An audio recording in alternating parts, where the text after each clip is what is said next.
ಈಗ ನಾವು ಬ್ಲೌಸ್ ಇದ್ದು ರೇಟ್ ಫಿಕ್ಸಿಂಗ್ ಹೇಗೆ ಅಂತ ನೋಡುವ. ಬ್ಲೌಸ್ ಇದ್ದು ರೇಟ್ ಫಿಕ್ಸಿಂಗ್. ಓಕೆ, ಈಗ ನೀವು ಒಂದು ಬ್ಲೌಸ್ ಬಂದಿದೆ, ನಿಮಗೆ ಕಸ್ಟಮರ್ ಆರ್ಡರ್ ಇದ್ದು ಒಂದು ಬ್ಲೌಸ್ ಬಂದಿದೆ. ಸೊ ಈಗ ನಾವು ಗಂಟೆ ಲೆಕ್ಕದಲ್ಲಿ ನಮ್ಮ ಸ್ಯಾಲ್ರಿ ಕ್ಯಾಲ್ಕುಲೇಷನ್ ಮಾಡಬೇಕು. ಒಂದು ದಿನ ಲೆಕ್ಕ ಬೇಡ. ಒಂದು ದಿನ ಆದರೆ ನೀವು ಎಷ್ಟು ಗಂಟೆ ಕೂತ್ಕೊಳ್ತೀರಾ ಅದರ ಮೇಲೆ ಡಿಪೆಂಡ್. ಒಂದು ದಿನದ್ದು ನಿಮಗೆ ಇನ್ಕಮ್ ಅಂದರೆ ಒಂದು ಬ್ಲೌಸ್ ಇದ್ದು ನಿಮಗೆ ಇನ್ಕಮ್. ಸೊ ನೀವು ಒಂದು ಗಂಟೆಗೆ 70 ರೂಪಾಯಿ ತಗೊಳ್ಬೇಕು. ಒಂದು ಗಂಟೆಗೆ 70 ರೂಪಾಯಿ. ಸೊ ನೀವು ಒಂದು ದಿನದಲ್ಲಿ 5 ಗಂಟೆ ಕೂತ್ಕೊಳ್ತೀರ. ಒಂದು ದಿನದಲ್ಲಿ ನೀವು 5 ಗಂಟೆ ಕೂತ್ಕೊಳ್ತೀರ. ಸೊ ಆಗ ಏನಾಗುತ್ತೆ, ಇಂಟು ಮಾಡಬೇಕು. ಒಂದು ಗಂಟೆಗೆ 70 ರೂಪಾಯಿ, ನಾವು 5 ಗಂಟೆ ಕೂತ್ಕೊಂಡ್ವಿ, ಆಗ ಎಷ್ಟಾಯಿತು? 350. ಇದು ನಿಮ್ಮ ಒಂದು ದಿನದ ಸ್ಯಾಲರಿ. ಓಕೆ, ಒಂದು ದಿನದ ಸ್ಯಾಲರಿ. ನೀವು ಒಂದು ಬ್ಲೌಸ್ ಕಂಪ್ಲೀಟ್ ಮಾಡಲಿಕ್ಕೆ 3 ದಿನ ತಗೊಂಡ್ರಿ. ಎಷ್ಟು ದಿನ? ನೀವು ಒಂದು ದಿನಕ್ಕೆ 5 ಗಂಟೆ ಕೂತ್ಕೊಂಡ್ರಿ, 3 ದಿನ ತಗೊಂಡ್ರಿ. 3 ದಿನ ಒಂದು ಬ್ಲೌಸ್ ಕಂಪ್ಲೀಟ್ ಮಾಡಲಿಕ್ಕೆ, ಒಂದು ಬ್ಲೌಸ್ ಕಂಪ್ಲೀಟ್ ಮಾಡಲಿಕ್ಕೆ 3 ದಿನ ತಗೊಂಡ್ರಿ. ಆಗ ಒಂದು ದಿನದಲ್ಲಿ 5 ಗಂಟೆ ಕೂತ್ಕೊಂಡ್ರೆ ನೀವು 3 ದಿನದಲ್ಲಿ 15 ಗಂಟೆ ಕೂತ್ಕೊಳ್ತೀರಾ ಅಲ್ವಾ? ಸೊ ಆಗ ನಾವೇನು ಮಾಡಬೇಕಂದ್ರೆ, ಹೀಗೆ ಮಾಡ್ಬೋದು, 350 ಇಂಟು 3 ಮಾಡ್ಬೋದು. ಅಥವಾ ನೀವು ಪ್ರತಿದಿನ 5 ಗಂಟೆ ಕೂತ್ಕೊಂಡ್ರೆ, ಪ್ರತಿದಿನ 5 ಗಂಟೆ ಕೂತ್ಕೊಂಡ್ರೆ 3 ದಿನದಲ್ಲಿ 15 ಗಂಟೆ ಆಯಿತು. ಆಗ ನಾವು ಹೀಗೆ ಕ್ಯಾಲ್ಕುಲೇಷನ್ ಮಾಡಬೇಕು. 15 ಗಂಟೆ ಇಂಟು 70 ಆಯಿತಾ? 15 ಗಂಟೆ 70 ಆಗುತ್ತೆ. ಆಗ ನಾವು ಹೀಗೆ ಕ್ಯಾಲ್ಕುಲೇಷನ್ ಮಾಡಬೇಕು. 15 ಗಂಟೆ ಇಂಟು 70 ಅಂದರೆ 1050 ಆಗುತ್ತೆ. ಸೊ ಹೀಗೂ ಕ್ಯಾಲ್ಕುಲೇಷನ್ ಮಾಡ್ಬೋದು. 15 ಗಂಟೆಗೆ 70 ರೂಪಾಯಿ ಆದರೆ 15 ಗಂಟೆಗೆ ಎಷ್ಟಾಯಿತು? ಇಲ್ಲದಿದ್ದರೆ ಇದು ಕ್ಯಾಲ್ಕುಲೇಟ್ ಮಾಡ್ಬೋದು. ಈಗ ನಾವಿಲ್ಲಿ ಫಸ್ಟಿಗೆ ಒಂದು ದಿನಕ್ಕೆ 350 ರೂಪಾಯಿ ಅಂತ ಹೇಳಿದ್ವಲ್ಲ, 70 ರೂಪಾಯಿ 5 ಗಂಟೆ ನಾವು ವರ್ಕ್ ಮಾಡಿದ್ದೇವೆ. ಸೊ ಒಂದು ದಿನಕ್ಕೆ 350 ಆದರೆ 350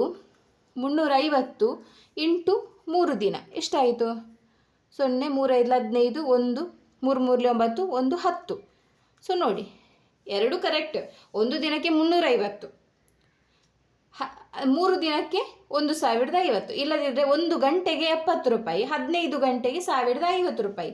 ಇದಕ್ಕೆ ಏನು ಮಾಡಬೇಕಂದ್ರೆ, ನೀವು ಒಂದು ವೇಳೆ ಕೊರಿಯರ್ ಮಾಡೋದಾದರೆ ಅದಕ್ಕೊಂದು 100 ರೂಪಾಯಿ ಆ್ಯಡ್ ಮಾಡಿ. ನೀವು ಕೊರಿಯರ್ ಮಾಡೋದಾದರೆ ಪ್ಲಸ್ ನಿಮ್ಮ ಮೆಟೀರಿಯಲ್ ಚಾರ್ಜ್. ಕೊರಿಯರ್ ಇಲ್ಲದಿದ್ದರೆ ಕೊರಿಯರ್ ಅಮೌಂಟ್ ಲೆಸ್ ಮಾಡಿ, ಪ್ಲಸ್ ನಿಮ್ಮದೊಂದು ಮೆಟೀರಿಯಲ್ ಚಾರ್ಜ್. ಈಗ ನಿಮಗೊಂದು ಬ್ಲೌಸಿಗೆ ನೀವು ಪರ್ಚೇಸ್ ಮಾಡಲಿಕ್ಕೆ ಹೋದರೆ ಆಗ 250 ರೂಪಾಯಿ ಆಯಿತು.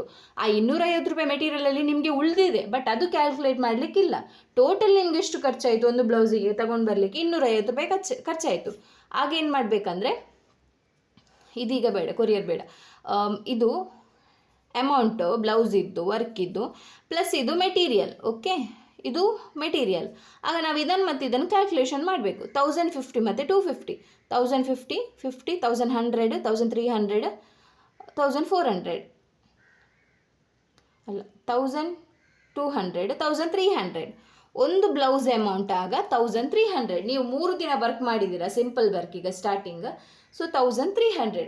ಈಗ ಇದು ಸ್ಟಾರ್ಟಿಂಗ್. ನಿಮ್ಮದು ಬಿಗಿನರ್ಸ್ ಆಗಿರುವ ಕಾರಣ ಗಂಟೆಗೆ 70 ರೂಪಾಯಿ ಇಡಬೇಕು. ನೀವು ಒಂದು ವೇಳೆ ಸ್ವಲ್ಪ ಟೈಮ್ ಹೋಗಿ ನೀವು ಪ್ರೊಫೆಷ್ನಲ್ ಟೈಪ್ ವರ್ಕ್ ಮಾಡೋದಾದರೆ ಸ್ವಲ್ಪ ಒಂದು 3-4 ಮಂತ್ಸ್ ಬಿಟ್ಟು ಇದನ್ನು ಪರ್ ಡೇ ನಿಮ್ಮ ಗಂಟೆಯ ಅಮೌಂಟನ್ನು ಜಾಸ್ತಿ ಮಾಡಬೇಕು, 100. ಮತ್ತೆ ಕೂಡ ಪ್ರೊಫೆಷ್ನಲ್ ಆಗಿ ವರ್ಕ್ ಮಾಡಲಿಕ್ಕೆ ಸ್ಟಾರ್ಟ್ ಮಾಡಿದರೆ ನೀವು ಗಂಟೆಗೆ 150, ಗಂಟೆಗೆ 200 ಹೀಗೆ ಇಡ್ಬೋದು. ಆಗ ನಿಮ್ಮ ಫಿನಿಶಿಂಗ್ ಮೇಲೆ ಕಸ್ಟಮರ್ಸ್ ಅಮೌಂಟ್ ಕೊಡ್ತಾರೆ. ಈಗ ಸ್ಟಾರ್ಟಿಂಗ್ ನಿಮ್ಮ ಫಿನಿಶಿಂಗ್ ಅಷ್ಟು ನೀಟ್ ಇಲ್ಲದಿದ್ದರೆ ನೀವು ಇಷ್ಟು ಇಡಿ, 70 ರೂಪಾಯಿ ಇಡಿ. ಇಲ್ಲ, ನಮ್ಮ ಫಿನಿಶಿಂಗ್ ನೀಟ್ ಉಂಟು ಅಂತ ನಿಮಗೆ ಕಾನ್ಫಿಡೆನ್ಸ್ ಇತ್ತು ಅಂದರೆ, 1-2 ಜನ ಓಕೆ ನಿಮ್ಮ ನೀಟ್ ಉಂಟು ಫಿನಿಶಿಂಗ್ ಅಂತ ಹೇಳಿದರೆ 100 ರೂಪೀಸ್ ಇಡಿ ಈಗ ಸ್ಟಾರ್ಟಿಂಗ್. ಆಯಿತಾ? ಹಾಗೆ ರೇಟ್ ಕ್ಯಾಲ್ಕುಲೇಷನ್ ಮಾಡೋದು. ಒಂದು ಗಂಟೆಯದ್ದು 70 ರೂಪಾಯಿ, ನಾವು ದಿನಕ್ಕೆ 5 ಗಂಟೆ ದುಡಿದರೆ 350 ರೂಪಾಯಿ, ದಿನಕ್ಕೆ 350 ರೂಪಾಯಿ ಆಗುತ್ತೆ. ಹೀಗೇ ಒಂದು ಬ್ಲೌಸ್ 3 ದಿನ ನಾವು ಮಾಡಿದರೆ 350 ಇಂಟು 3 ದಿನ ಆಗ 1050. 1050ಕ್ಕೆ ನಾವು ಮೆಟೀರಿಯಲ್ ಚಾರ್ಜ್ ಹಾಕಬೇಕು, 250 ರೂಪಾಯಿ ಮೆಟೀರಿಯಲ್ ಚಾರ್ಜ್. ನಾನಿದು ಈಗ ಎಕ್ಸಾಂಪಲ್ ಕೊಟ್ಟದ್ದು ಮೆಟೀರಿಯಲ್. ನಿಮ್ಗೆ ಎಷ್ಟಾಗುತ್ತೆ ಅಷ್ಟು ಅಮೌಂಟು ಹಾಕಿ, ಎಷ್ಟು ನೀವು ತಗೊಂಡು ಬಂದಿರಾ ಅದರದ್ದು ಅಮೌಂಟು ಹಾಕಿ. ಸೊ 1300. ಇದಕ್ಕೆ ಪ್ಲಸ್ ನಿಮಗೆ ಒಂದು ವೇಳೆ ಕೊರಿಯರ್ ಮಾಡಲಿಕ್ಕೆ ಇತ್ತು ಅಂದರೆ ಇದಕ್ಕೆ 100 ರುಪೀಸ್ ಕೊರಿಯರ್ ಚಾರ್ಜಸ್ ಇಡಿಸ್ಬೋದು. ಆಗ ಒಂದು ಬ್ಲೌಸು ವಿತ್ ಕೊರಿಯರ್ ನೀವು 1400ಗೆ ಹಾಕ್ಬೋದು. ಪ್ಲಸ್ ಇಲ್ಲಿ ಕೆಲವರು ಹೇಳ್ತಾರೆ ನಮಗೆ ನೀವೇ ಮೆಟೀರಿಯಲ್ ಅಂದರೆ ನೀವೇ ಬ್ಲೌಸ್ ಪೀಸ್ ತಗೊಂಡು ನಮಗೆ ವರ್ಕ್ ಮಾಡಿ ಕೊಡಿ ಅಂದರೆ ಬ್ಲೌಸ್ ಪೀಸಿಗೆ ಎಷ್ಟಾಗುತ್ತೆ, 150 200 ಎಷ್ಟು ಅಮೌಂಟ್ ಇದೆ ಅದನ್ನು ಆ್ಯಡ್ ಮಾಡಿ ಇಲ್ಲಿ ನೀವು ಕೊಡಬೇಕು. ಇದು rate fixing. Per day rate fixing ಮಾಡಬೇಡಿ, ಯಾವಾಗಲೂ ಪರ್ ಅವರ್ ರೇಟ್ ಫಿಕ್ಸಿಂಗ್ ಮಾಡಬೇಕು. ಯಾಕಂದರೆ ನೀವು ಒಂದು ದಿನದಲ್ಲಿ 24 ಗಂಟೆ ಕೂಡ ವರ್ಕಿಗೆ ಕೂತ್ಕೊಳ್ಳೋದಿಲ್ಲ. ಒಂದು ದಿನದಲ್ಲಿ ನೀವು ಕಡಿಮೆ ಅಂದರೂ ಜಾಸ್ತಿ ಅಂದರೂ 5 ಅಥವಾ 6 ಗಂಟೆ ಕೂತ್ಕೊಳ್ತೀರಾ. ನೀವು ಎಷ್ಟು ಗಂಟೆ ಕೂತ್ಕೊಳ್ತೀರಾ ಅದನ್ನು ಇಂಟು ಮಾಡಿದರೆ ಆಯಿತು ಗಂಟೆಗೆ. Okay, thank you.